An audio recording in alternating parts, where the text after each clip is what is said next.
बिस्मिल्लाहिर्रहमानिर्रहीम। अस्सलाम वालेकुम नाज़रीन, एनपी न्यूज़ की तरफ से मैं आपका मेज़बान नवाज़ भुट्टो अपने कैमरामैन फुरकान नवाज़ के साथ आपकी खिदमत में हाजिर हैं। नाज़रीन, लॉन्ग मार्च होगा?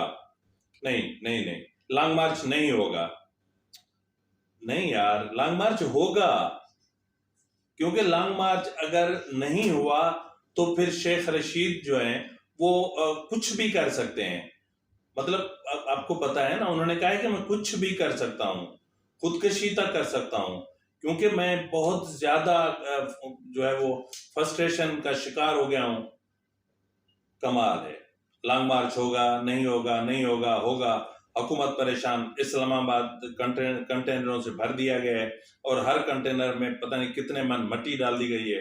बहरहाल लॉन्ग मार्च होगा, नहीं होगा, जो भी होगा वो अपनी जगह पर, लेकिन इस वक्त ये मैं इतना जरूर कहूंगा कि इमरान खान गद्दारी की हर हद पार कर गए हैं। अगर इमरान खान के ऊपर आर्टिकल 6 से भी कोई बड़ा आर्टिकल हो तो वो भी लगे तो भी कम है।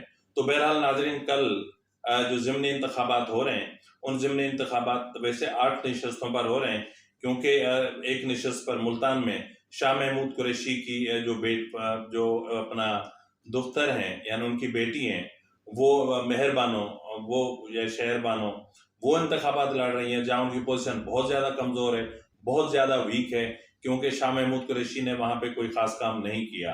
और सबसे अहम सीट जो 4 सदा की है, तो वो भी इमरान खान के लिए बहुत बड़ा चैलेंज है और उसको जीतना भी इतना आसान नहीं है। और इंतहाई अहम सीट जो कराची, जहाँ आज इमरान खान आए थे, इतना बड़ा जलसा किया और मतलब एक छोटे से मतलब ग्राउंड में, मतलब एक जहाँ बच्चे खेलते हैं उस ग्राउंड में बहुत बड़ा जलसा किया। तो बहरहाल अब मसला ये है कि इमरान खान का जो लॉन्ग मार्च है वो इन 7 नशस्तों से मुंसलिक हो गया है।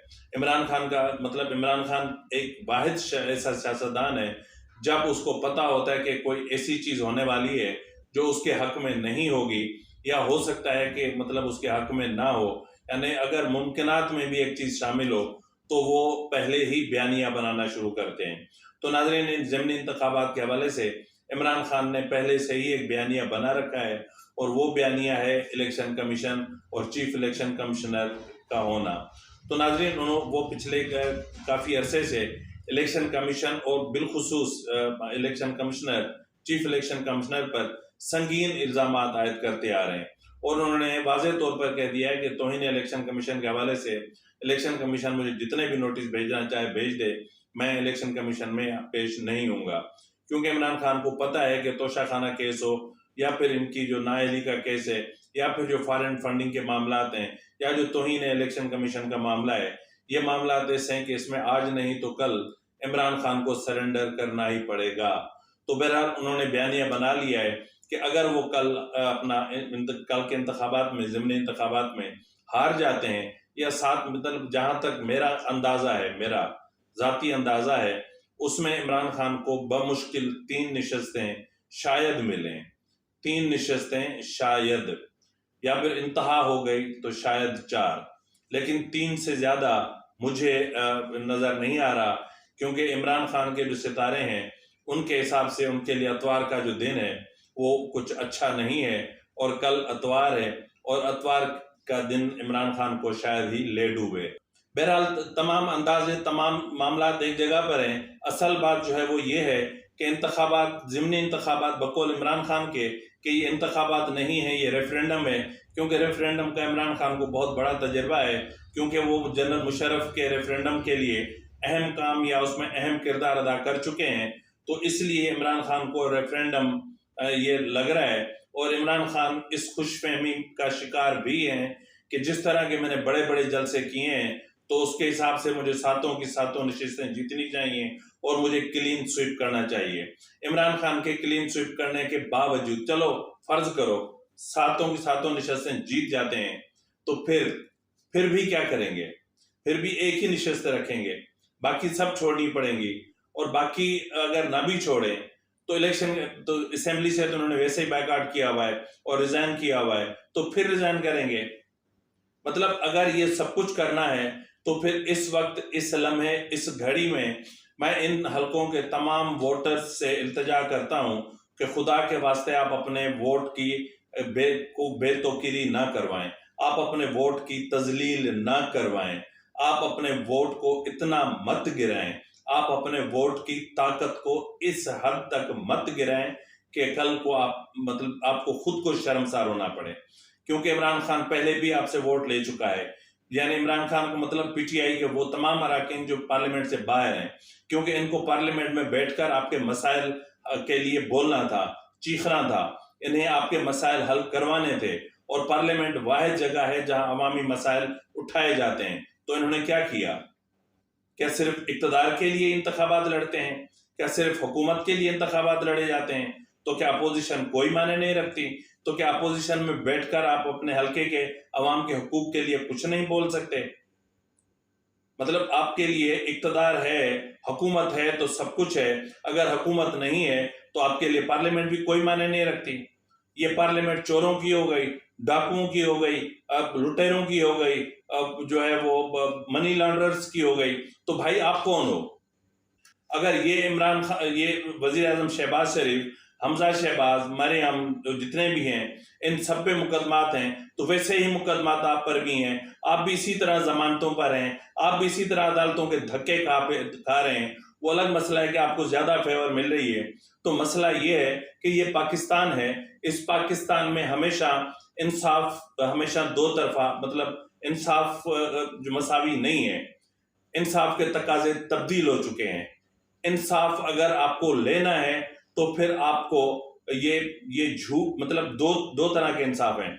अगर आप बसर इक़्तिदार हैं, अगर आप ताकतवर हैं, अगर आपके पीछे बहुत ज्यादा फॉलोअर्स हैं और आप बहुत बड़ी मकबूल शख्सियत हैं, तो फिर आपके लिए इंसाफ के तकाजे और हैं। और अगर आप गरीब हैं, बेपहुंच हैं, लावारिस हैं और आप वकील तक नहीं कर सकते, तो फिर आपके लिए इंसाफ के तकाजे और हैं। तो बहरहाल इस वक्त मेरा मौजू ये नहीं है कि इंसाफ क्या है। बहरहाल मैं तो सिर्फ ये बात कर रहा हूं कि ये पाकिस्तान है जहां इंसाफ का दोहरा मयार है, और ऐसा दोहरा मयार है कि जिसको देख के शर्म आती है। मतलब गरीब आदमी के लिए कभी काम के दिन भी अदालतें नहीं खुलती, वर्किंग डे में भी उनको इंसाफ नहीं मिलता। अभी हम देख रहे हैं कि किसी को 40 साल के बाद इंसाफ मिल रहा है, किसी को 20 साल के बाद इंसाफ मिल रहा है, किसी को 15 साल के बाद इंसाफ मिल रहा है। जिस तरह मैंने पहले कई मरतबा कहा है कि इस वक्त सुप्रीम कोर्ट में 50,265 केसेस ज़ेर इल्तवा हैं, और ये जुडिशल सिस्टम के लिए एक बहुत बड़ा चैलेंज है। ये एक आईना है आप लोगों के लिए, यानी जुडिशल सिस्टम के लिए, कि क्या होता है। अभी आपने जिस तरह जो है वो पंजाब हाई कोर्ट के, लाहौर हाई कोर्ट के 13 जजेस में से 11 को आपने कंफर्म किया, जो पहले कॉन्ट्रैक्ट पे थे या मतलब एडिशनल जज थे, आपने उनको रेगुलर किया। जुडिशल कमीशन में ये मामला आया, तो जिस तरह ये मामला आ रहे हैं या जिस तरह मामला हो रहे हैं, तो फिर आप जुडिशल कमीशन का इजलास बुला के ऑन मेरिट इन मामला को हल करके, और सुप्रीम कोर्ट के जो 17 जजेस की जो मुकर्ररा तादाद है, 5 जजेस को जो है उनकी तैनाती करके उसको पूरा कर लें। उसके बाद फिर एक मैकेनिज्म बनाएं कि इन 50,265 केसेस को किस तरह डिस्पोज ऑफ करना है। तो एक चीज बनाई जाती है, एक चीज देखी जाती है, लेकिन यहाँ पॉलिटिकल केसेस को हमेशा प्रायोरिटी मिलती है, पॉलिटिकल फिगर्स को हमेशा प्रायोरिटी मिलती है। किसके केस को दबा के रखना है, किसके केस को खोल के रखना है, ये बहुत अफसोसनाक बात है। हैरत की बात है कि ये सुनना पड़ता है हमारे कानों को कि नवाज शरीफ को नाअहली का जो मामला था, उसके लिए 2 ब्रिगेडियर्स गए थे कोर्ट में और उन्होंने ये फैसला करवाया था, मरियम साहिबा का और नवाज शरीफ का। तो इसी तरह लोग गए और उन्होंने जो है वो पीपुल्स पार्टी के यूसुफ रजा गिलानी को नाअहल करवाया। तो किसी ने किसको नाअहल करवाया? तो क्या एक मतलब ये जुडिशल सिस्टम जो है वो क्या इसलिए है? बहरहाल हमारा ये मौजू नहीं है, हमारा मौजू है कि लॉन्ग मार्च और जो ज़िमनी इंतखाबात हो रहे हैं वो। तो बहरहाल इमरान खान ने एक बयानिया बना दिया है, अगर इमरान खान हार जाते हैं, अगर इमरान खान को सिर्फ 3 निशस्तें मिलती हैं, जो मेरी प्रेडिक्शन है उसके मुताबिक, अगर इमरान खान को 3 निशस्तें मिलती हैं तो भी किसी काम की नहीं।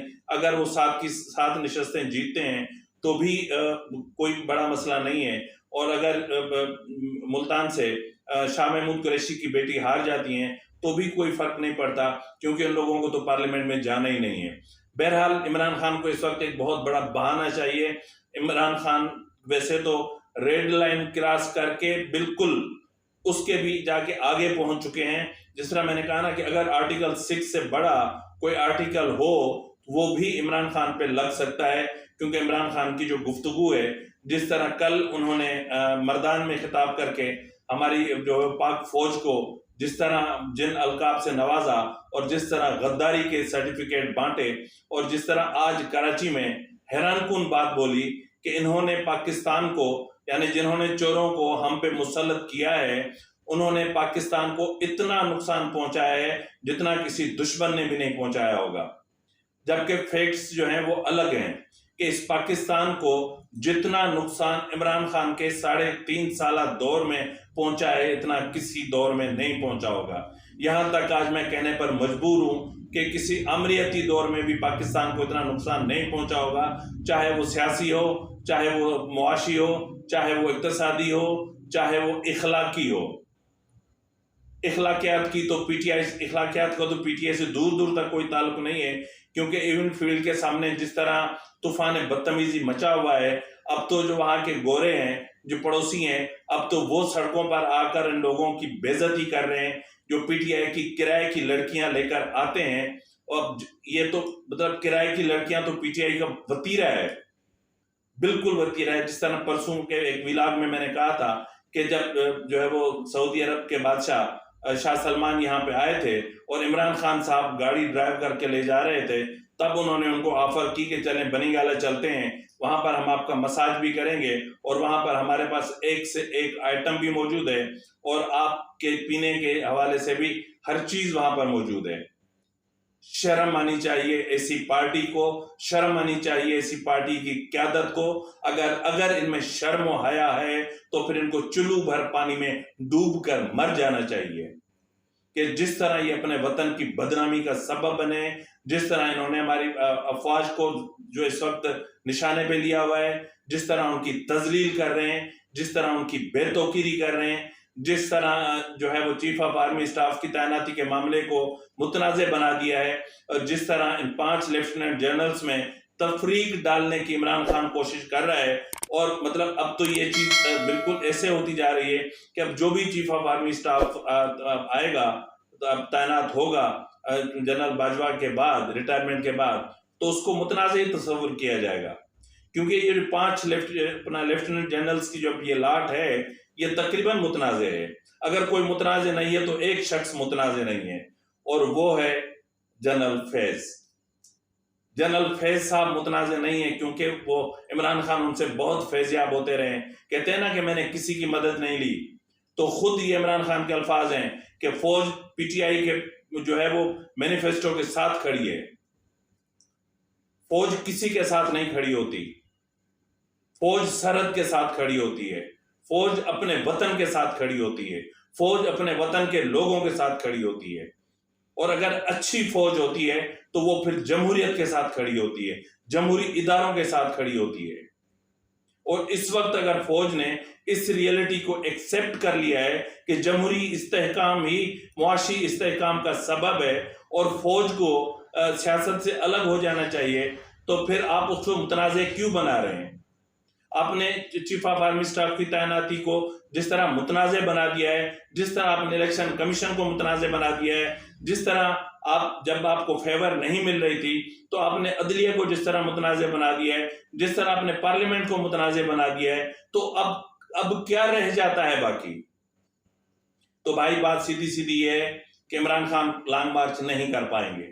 वो इसलिए नहीं कर पाएंगे कि जितने भी इनके फाइनेंसर्स थे उन्होंने देख लिया है कि इमरान खान जिस तरह इस्टेब्लिशमेंट के सामने आ गए हैं, जिस तरह इस्टेब्लिशमेंट और इमरान खान का टकराव हुआ है, उसके बाद इमरान खान कम से कम पावर पॉलिटिक्स से आउट हो चुके हैं। तो अब ऐसे शख्स पे जो पावर पॉलिटिक्स से आउट हो चुका हो उस पे इन्वेस्ट करना बेवकूफ़ी होगी। तो ऐसा कोई भी इन्वेस्टर नहीं होगा जो एक हारे हुए जुआरी पे पैसा खर्च करे। तो इमरान खान एक हारे हुए जुआरी से कम नहीं है, और अब भी इनके पास टाइम है इज्जत बचाने के लिए। और वो अगर अतवार के बाद जो भी रिजल्ट्स आते हैं यकीनन वो उनको कबूल नहीं करेंगे अगर वो हार जाते हैं तो। और अगर जीत जाते हैं तो फिर वो अपनी उसको फतह के शादियाने बजाएंगे और शायद उसके बाद लॉन्ग मार्च का सोचें। तहम इंतखाबात में हारने के बहाना बना के इमरान खान पीर, मंगल या बुध, ये 3 दिन इंतहाई अहम है। इन 3 दिनों में अगर इमरान खान ने लॉन्ग मार्च की डेट नहीं दी, कोई ऐलान नहीं किया, तो फिर यूं समझ लें कि इमरान खान अपनी सियासी मौत खुद मर जाएंगे। क्योंकि इमरान खान को लॉन्ग मार्च 25 मई के बाद जो मामला हुए थे उसके बाद 1 हफ्ते की मोहलत मांगी थी। उन्होंने कहा था कि हम 1 हफ्ते के बाद हम इस्लामाबाद डी चौक पहुंचेंगे। तो इस वक्त कहने की बात यह है कि वो 1 हफ्ता तो गुजर गया, फिर महीने भी गुजर गए, और इस वक्त अगर आप लॉन्ग मार्च की कॉल देते हैं जब आपके पास फाइनेंसर्स भी नहीं है और खैबर पख्तूनख्वा हुकूमत के पास पैसा नहीं बचा है, पंजाब गवर्नमेंट ने आपको 2 अरब रुपए देने से मना कर दिया है और आपको जो है वो अफरादी कुव्वत देने से भी मना कर दिया है, तो फिर इस वक्त लॉन्ग मार्च आप कैसे कर सकते हैं? हम जानते हैं कि आप फसाद करना चाहते हैं, हम जानते हैं कि आप खाना जंगी करवाना चाहते हैं, हम चाहते हैं कि आप कोई बहाना तलाश कर रहे हैं किसी ना किसी तरह से किसी ना किसी बड़े तसादुम के लिए। तो बहरहाल इलेक्शन के ज़मीनी इंतखाबात का जो रिजल्ट होगा वो शायद आपको आईना दिखा दे, और ये इम्तिहान आपका नहीं है, ये इम्तिहान उन वोटर्स का है।